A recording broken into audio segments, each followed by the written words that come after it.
Hello and welcome to another episode of Intoxicated Masculinity. We're doing kind of a first. This is our first in-person blind taste testing since we got at least mostly through the pandemic. We're all vaccinated, so we can be together and put some alcohol in our mouths. The first taste testing we're going to do today, I think, is kind of an interesting one because we're going to do a lot of channels will do specific price points. They'll say bourbon's under $20, bourbon's under $30. I find those differences to be a little meaningless because what if a bourbon's $31? Now it's in a different price bracket. So what we're doing is we're going to do around. These bourbons are all around $25 and they're all around 100 proof. So my lovely wife is going to be pouring for us today. She is going to pour 4 and then 4. We're going to pick our favorite from those 4, and then we're going to do a final tasting of the best 2, and there'll be a shootout. And my wife will be our tiebreaker just in case we pick all 3 in one category. Now, let's take a look at the bourbons we're going to be tasting. First bourbon we're going to be doing is Evan Williams 1783. It is a product of Heaven Hill Distilleries in Bardstown, Kentucky. It is 90 proof. Comes in at about $26, $27. It does not have an age statement, but it is going to come in at about 6 to 7 years, I'm guessing, and that time frame is going to be pretty familiar for most of these. All right, second up is Maker's Mark. It's a straight bourbon from the Beam Suntory. It's about 90 proof. It doesn't really have an age statement. This is one of the ones I've been to, and I got to do my own wax. This one isn't that one, but I got to do my own wax on it. That's a really cool part of the tour. And they're the only ones that rotate their barrels in the rickhouse so that all Maker's Mark tastes the same all the time. It's a very neat tour if you ever get a chance to do it. All right, we will also be trying the Buffalo Trace. This is a number 1 rye mash bill. It's about 90 proof, and obviously comes from the Buffalo Trace distillery. Next bourbon we're going to be talking about is Old Forester 100 proof. This is a product of Brown-Forman, most famously the makers of Jack Daniels. Old Forester 100 is a real solid mid-range bourbon. Usually see this around $23, $24 a bottle. Next up is Wild Turkey 101. It's a straight bourbon from the Campari group, done through the Wild Turkey distillery. It's 101 proof. It blends 6, 7, and 8-year-old bourbons. It's got a 13% rye, 75% corn, and it sells for about $23. And we will also be trying Rebel 100. They changed their name, I'm not sure why. This is bottled in Bardstown. It is technically a sourced bourbon, but all these sources are in Kentucky, so honestly, I think for around the $20 mark, it's going to be tough to beat the quality of this product. And another bourbon we're going to be trying is Very Old Barton. This comes from the Barton 1792 distillery in Bardstown, Kentucky. This is Sazerac Corporation, so this is a sister distillery to Buffalo Trace. This one comes in usually around $23, $24 a bottle. And the last one we've got here is a straight bourbon from the Beam Suntory distillery of the Jim Beam one. It's 100 proof. It's about 4 years old. It's about 27% rye. It's kind of a dark honey color, and it's $26 thereabouts. All right, we're back at it. We've got a pour for each one, where all 3 are going to go right down the line and give you our impressions. Okay. Whiskey? Brandon? Why, thank you, sir. Whiskey. Sounds right. One thing to know about me, I can't smell anything. This is pointless. It's pre-COVID, though. I think the one thing that's kind of hard on tastings like this is your first bourbon is always sort of rough because you don't have anything to compare it to. And I mean, it's been hours since I've had bourbon, so you just have no frame of reference. I'm looking at the legs. Good Me color. too. I'm totally doing that.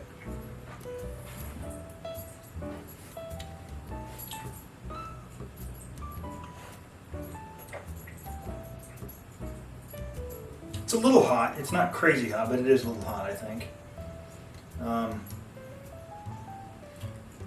I get some peanut on it. Caleb gets some cough on it. I went a little crazy on the first one. This will show you when you're doing bourbon tastings. Remember, always try, even if you only get a quarter of a pour, try and separate it out into 3 sips. Look at it. Buttered popcorn. I don't necessarily get butter. I kind of get the corn. Popcorn Yeah, corn. grain, a little butter. It's pretty good. Had a decent mouthfeel. I think this one's a little younger. I don't think this is on the... Earlier we were talking about the ages on these. We were talking about a lot of them are going to be 6 to 7 years. I think this is probably younger than that. That's my impressions. Even a fairly... I like the aftertaste. And for a younger bourbon, it doesn't have a bad finish. All right, so we have number 2. Hopefully it doesn't taste like number 2. Alright. Again, pointless. Smells like nothing. I do not have a sense of smell. I don't actually get much of a nose on this one, to be honest. One tip for when you're nosing, it's not a bad idea to open your mouth up because then the scents are coming across your tongue. A lot of times you can get better, you can get a better sense of the smell if you keep your mouth open when you're inhaling. Plus, also, then the fumes aren't just going straight down, so you don't get as much of the alcohol aroma. So if it just leaves the thing, leaves the glass and doesn't really stick to it, I bet that one does. It means it's more oily. The oiliness in this case is good. That one's definitely sweeter. Yeah, that is sweet.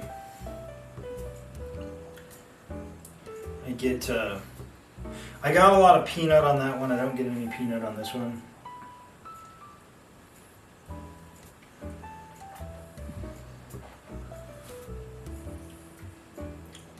This one's a lot more mild. It has a better finish though, I think. I don't particularly like this one. It's a... My dad once made pancakes and he forgot to put the sugar in it. It kind of tastes like that. It's like somebody forgot something. Brandon is famous for wanting big flavors. Number 2 is definitely not a big flavor. It's a lot more mild. It's a little subtle understated. thing. And I'm not a subtle person. I think I like it, but I understand why some people don't like it. Kale, what do you think? I think I know which one this is. Really? Well, I definitely like it more than the first one that we tried. Like I said, sweetness. It's a little bit buttery, and yeah, it's got a little bit of that graininess. That's probably what you're describing when you're saying pancake. You know, it makes me think, like wheat. Yeah. Corn. And it's got some sweetness, like a pancake without sugar would have some just because of the mix, but I liked the butter part too. Well, Brandon has the ability to be wrong. It's like a super fire. All right, we're moving on to number 3.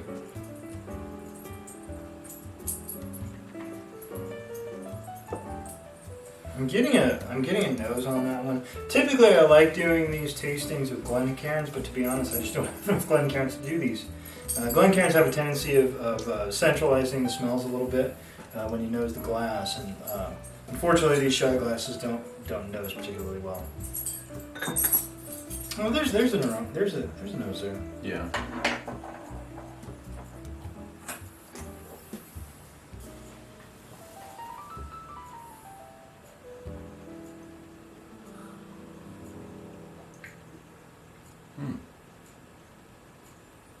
That one's a lot hotter. I like this one. It's like a peppered steak. That one's almost kind of scotchy. But it's definitely this is definitely a rye bourbon. You can definitely get when you're trying to decide whether or not a bourbon is a rye bourbon or a wheated bourbon. If you taste that black pepper, it doesn't necessarily have to be spicy like a hot pepper, but just like that sort of the spicy like black peppery kind of thing. Yeah. This definitely has this. I think this is probably a high rye bourbon. Gave a little tingle to my lips.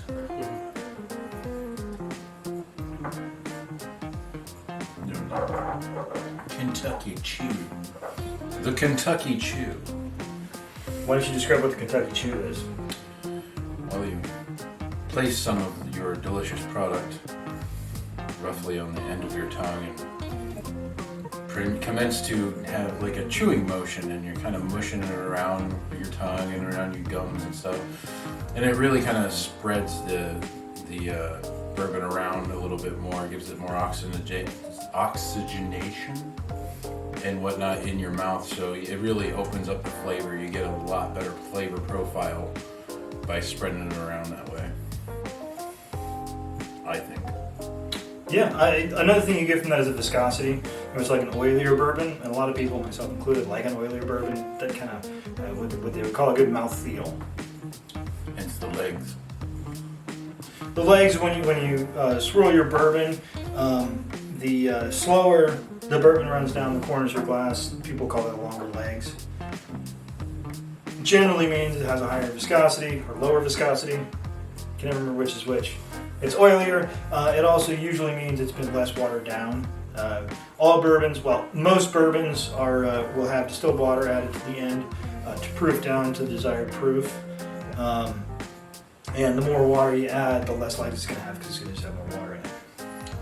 Now let's move on to number 4.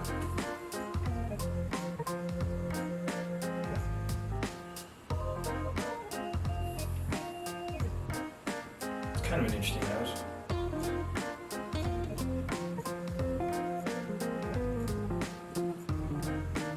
Yeah, unfortunately these glasses aren't great for nosing.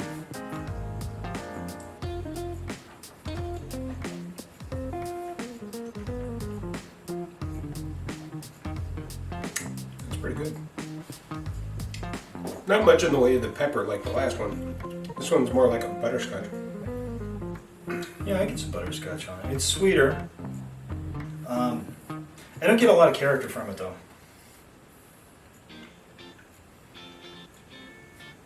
Let me see here.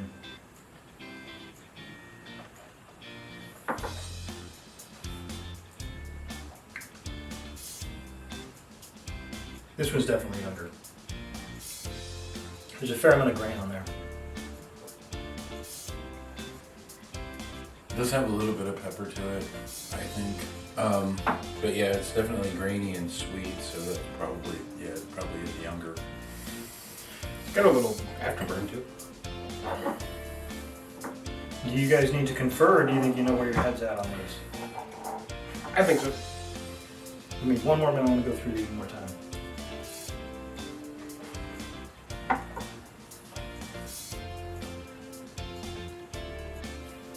Actually, I get a lot of butterscotch on the first one. Yeah, I know where I'm at.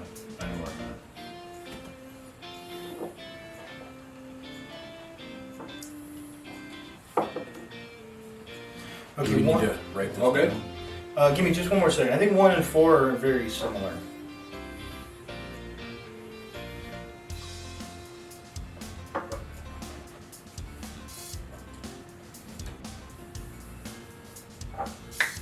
Talk amongst yourselves. That one. Well, I know where I'm at. Yeah. I know where you're at. I think so. I mean, I definitely know which one's the lowest on mine. I didn't say anything.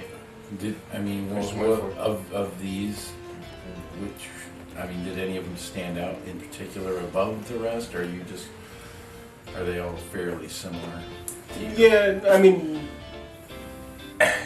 there was 2 that was kind of similar. There was one that stood out as far as the one I didn't like most. All right, Kale, where are you at? What's your number 1? Number 3. Number 3. I agree. I was going to say 3 too. I would go number 2, but I am outvoted. I feel like number 2 starts off a little mild, but I feel like it has a lot better finish, and I feel like it develops a little bit better and it's a little more complex. And we're back for the second round of our blind taste testing. I've already got some first round set up here, so let's go ahead and do this. I agree. Alrighty. I'm not even going to pretend to smell it. I like the nose on this one. This is the first one I've gotten nose in. Like a solid one.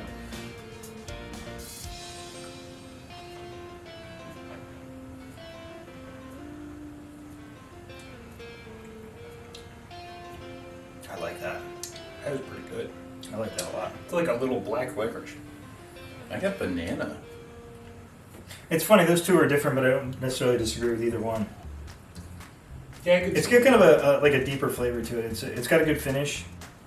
Yeah, this is a good one.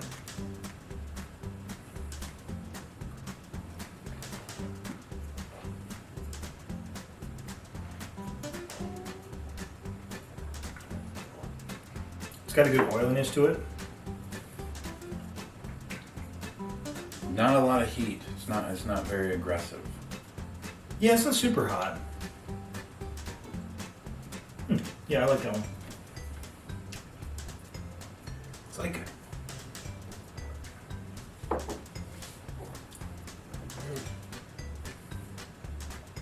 Sometimes Banana describing flavors it can be very difficult. like a banana coconut.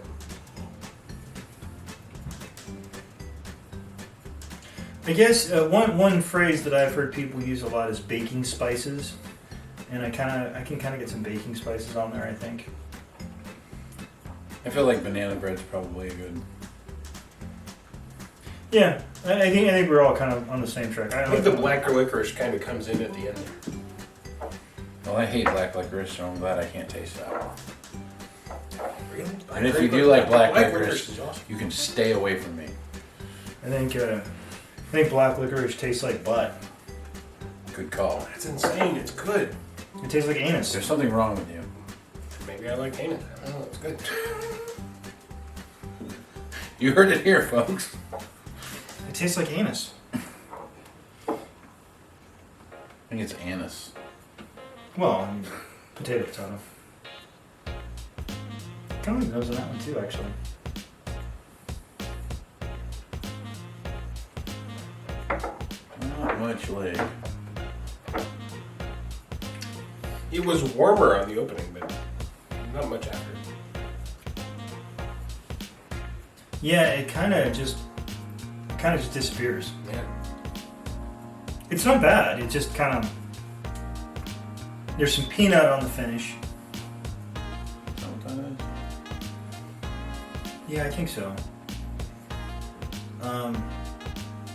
I do like the way it Actually, you know lingers. what- I like the way the aroma lingers. What it reminds me of is peanut oil, or like if you ever go to like a Chinese buffet, that peanut sauce that they put on things sometimes.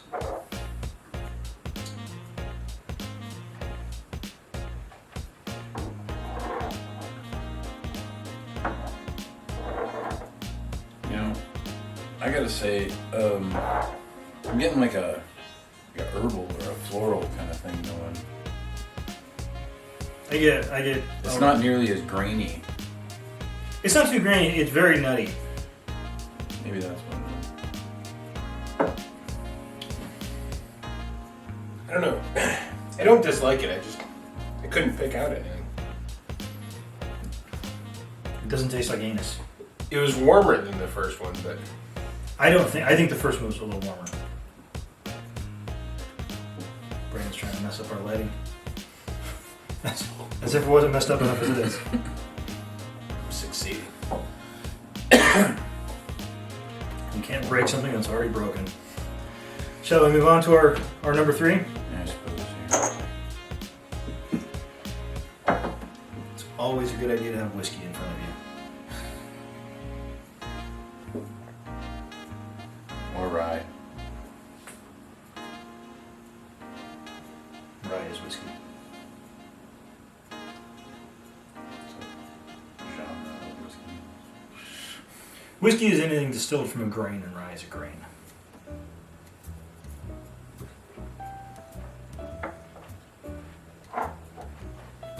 In order for it to be bourbon, it has to be at least 51% corn.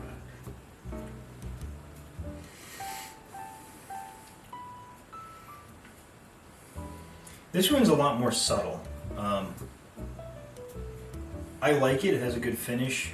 The sort of the initial flavor on the palate is kind of negligible.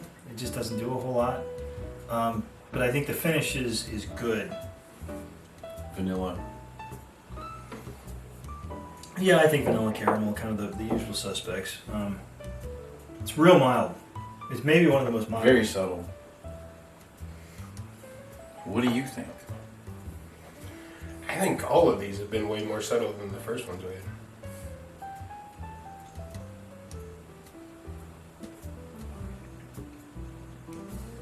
It's definitely got a good aftertaste. I just don't taste anything at first. For us bourbon subs, we call it the finish, Brandon. I mean, jeez. Yeah, some people do. That's how I show people how smart I am. Yeah, no, I agree. I think the finish is good. The initial taste is bad. It's very, very mild. Very mild flavor. Actually pick up on the vanilla until Cam mentioned it, and then I kind of did it. I kind of get it right at the end. Because, like you said, it's like right off the bat, it's like I can't really pick anything out. And then at the end, the vanilla kind of lingers. I mean, remember, it's important to keep in mind, these are $25-ish bourbons. So we are not tasting, A 60. very, very, very old bourbons. I mean, these are very, very approachable bourbons. I mean, any of these would be very, very comfortable in a cocktail. Most of these would probably not be described as sipping bourbons, although I think some of them definitely are. So if we aren't totally enchanted by these, it's not because, we're bourbon snobs, and not all of us are bourbon snobs. But they're just not. They're not probably distilled to be sipping bourbons, and that's fine. These are all. None of these I would not be comfortable with in a Manhattan or an old fashioned, if I liked old fashions. Definitely does not like old fashions. Call me old fashioned. Bourbon snob. We'll do another video about old fashions. I have a lot to say about those.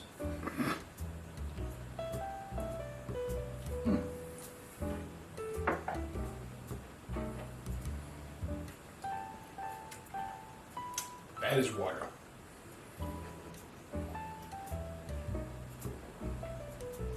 Yeah, there's not a lot to it, is there?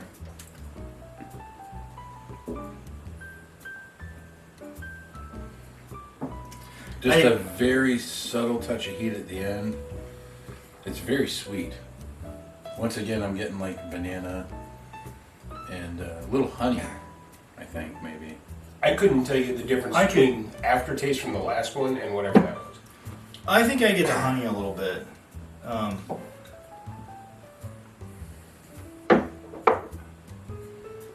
I tend to think we're going to be pretty. I think we're going to be pretty united on this one. I don't think we're going to have to do a lot of conferring.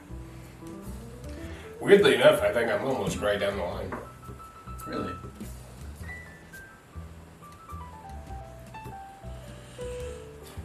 You mean as far as like the first being the best Yeah. and this one successful one being a little bit? I disagree a little bit. I think the third one was better than the second one. But I think this is probably the lowest of these four. Yeah. The second and third definitely are the two I would have to go back and forth on, but Where are you at, I Kim? like the first. 2. Well, you like two the best. Really? I think one is the pretty clear winner for me. Yeah, I would say one. All right. So what we're going to do now is Vanessa is going to reset, and she's going to pour us our number 2 from this one, and I believe our number 3 from the first one. And we're going to do a head-to-head and see who wins in the around $25, around 100 proof bourbons. All right, we're back, and this is the winners. 1 and 2, 3, and whatever it was. We're gonna try these ones out, and if we have a tie, it'll go to Vanessa. I have a new bug bite. Anyway, there's that one. It really mathematically couldn't be a tie. All right. Anyway, It's for all the models. I love for you guys at home, if you're watching this and you're doing your tastings, if you can help it at all, use your Glencairns for tastings. I can't tell you how much easier it is to nose a bourbon in a Glencairn than it is in a shot glass. Although, Dollar Tree, $1 for 3, and that rhymes. man, that's good.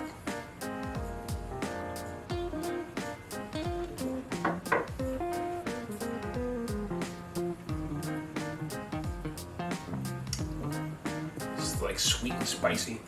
Yeah, that's definitely there's a lot of rye there. It's very warm. This is like it's wintertime and you want to sit by a fire when it's snowing outside kind of bourbon. I've gotten into This has got to be the third one from the first. yeah. I've gotten into like pepper jellies, like strawberry jalapeno, and that's really good. And that's not what this is, but it's like that. It's a sweet and spicy. Yeah, I like that a lot. That's really good. It's just It does feel like fall, like sitting in front of the fire. Yeah, you can see like pumpkins and. the person behind the camera speaks. Stay away from the microphone. Now everybody knows. So important. This is a good one. Like I said, it really. I just think autumn. You think of like leaves falling and just like sitting by a fire and doing. There's all nothing that. subtle Are about you it. getting like kind of a cinnamon out of it, maybe? I don't know. Maybe. Or just baking spices in general? Baking spices always seems like such a cop out because people say that, but because baking spices isn't real specific. But it reminds me of just the autumn smell, like burning leaves and that kind of thing. It feels very homey. It feels very like it just feels like you want to sit by a fire and not do much. Are you ready for round 2? The next one. championship round? This is for all the marbles. All 7 of them. We should actually have marbles. And No, I swallowed one. There's only 6 There's only 6 marbles now. I'm sorry. Mike swallowed one. At least you didn't stick it up your nose this time. We actually only have 5 marbles.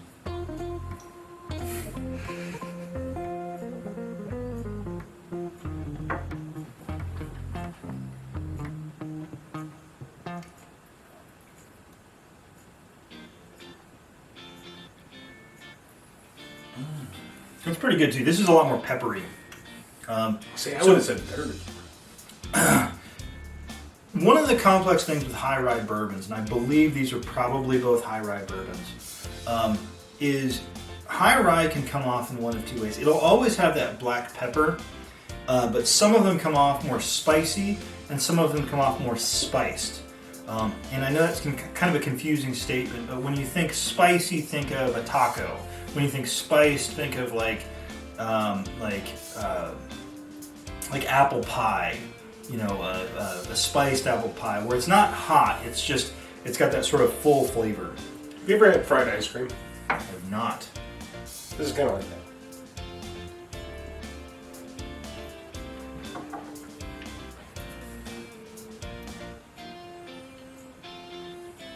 I like this one. I definitely think it deserved to win the bracket that it was in. I think the first one is pretty clearly the winner, but I don't want to influence anybody else other than I feel like I'm leaning toward the first one. I'm not leaning towards the first one. I'm falling into the first one. It's the first one for me too. All right. So we're going to go ahead and look at the roster. Vanessa is going to show us what landed where, and we're going to see who won. All right. So this is our first panel, or our first set of pours that we did, and now Vanessa is going to tell us. We had Maker's Mark, we had Buffalo Trace, we had Wild Turkey 101, we had Old Grandad. What do you want me to tell you? Which one did we pick? These guys are kind of basic. They picked Wild Turkey 101, number 3. Doesn't surprise me at all. We sort of talked about rye a lot. I mean, probably among the well talked about, famous high rye bourbons. I mean, you got your Wild Turkey and you got your Four Roses. It's as Vanessa said, it is the basic choice, but sometimes the basic choice is just the right choice. Wild Turkey 101 is a great value. We got the $3.75 for this because I already had a $7.50 open. But I wanted to make sure that all these were fresh cracks. So that's something I didn't mention earlier, but I think it's important. Every single bottle we did here was a fresh crack. These were all just open. These were not open on the bar. previously, so these are all brand new. And you know, every time I go to a bar that doesn't have a big bourbon selection, I always go for Wild Turkey 101. It's never going to be the best bourbon in the world. You know, it's $26 a bottle, but it always does the job. It's got a nice spicy flavor. It's good stuff. So now let's look at our second round. All right, and now we have our second panel. We've got our Rebel 100. We've got our Evan Williams 1783. Our very old Barton Bottled in Bond, and our Old Forester 100. I think this. I'm trying to decide which panel was a little tougher. The other panel had Buffalo Trace versus Maker's Mark versus Wild Turkey. Here we got Old Forester 100, a personal favorite of mine. We got some Heaven Hill, and we got some Sazerac. So, Vanessa, which one won our panel? Okay. I like you guys after this panel. The one that won was Old Forester. Old Forester 100. I am not shocked by that. If you were to stop me on the street and ask me what bourbon should I buy for $25, Old Forester 100 would probably be one of the number ones I would recommend. But Wild Turkey. I have a caveat because There's a caveat. there is a little caveat. Stop the presses, hold the marbles. All 5 of them. All four No, of them. I lost the one. Kale is a very loyal fan of the Rebel products, and you guys, like, lo vilipendiaron. You Excuse me, man, this is America. We speak English here. You guys, vilipendiaron is actually, I probably have had too much bourbon too. No, you guys were like, you poo-pooed his vote because he actually liked Rebel 100 the best. Because he liked number 2. To be fair, I think I disliked Rebel the first time I tried it. That's another thing. Like, all this tasting stuff, it's all subjective. Yeah. You need to like what you like. And this man is a Rebel Yell or Rebel. It's just Rebel now. Which is a strange thing to call it, but it's fine. He is right, and he's also wrong, and I think that that's what we need to realize. So now, let's see who won our tasting panel for best bourbon of around $25, around 100 proof. All right, now we're down to our final 2. I'm not really surprised by these final 2 because they're both really, really great bourbons and really, really great value. You'll find either one of these. Now we've got a 375 and a 750, obviously. But if they're both a 750, you're going to be very close to the same Would you price. consider these to be tentpole bourbons? I guess. What does that mean? I would think that they're good. They're a good staple. No, yeah, these are definitely. These are definitely a good go-to. Apparently, there's a lot of lingo.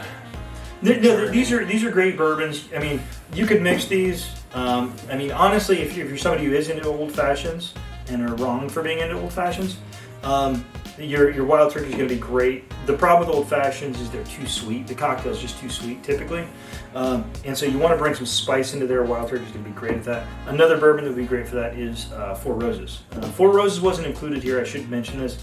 You have your yellow label, which is probably going to be out of my grabbing distance because the world doesn't work like that. I have that bourbon back here somewhere, but I can't find it.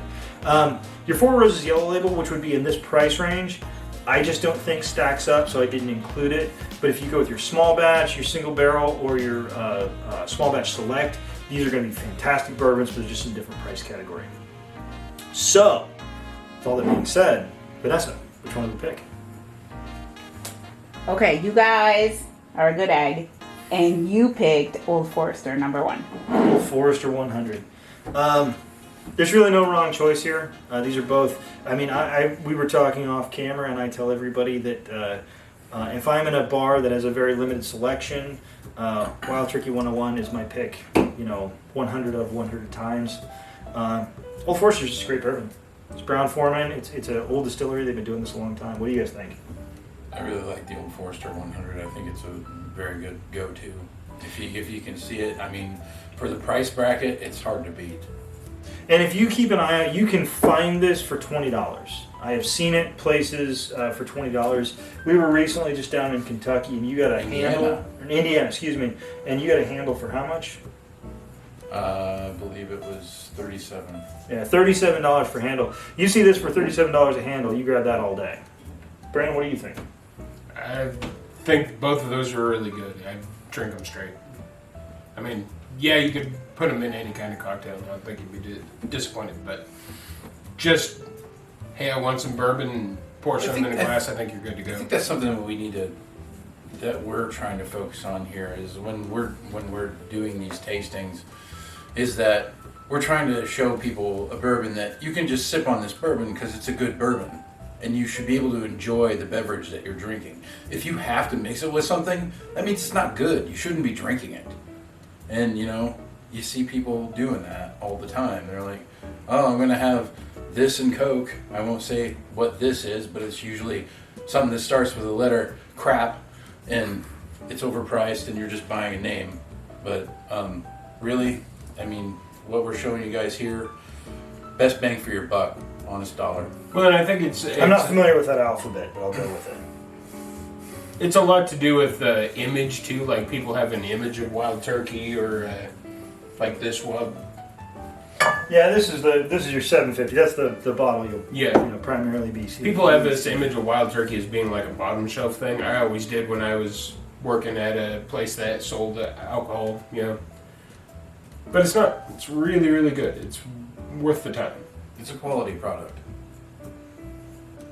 That being said, if I'm deciding between these two, I would probably usually go Old Forester, but you're not gonna lose that either way.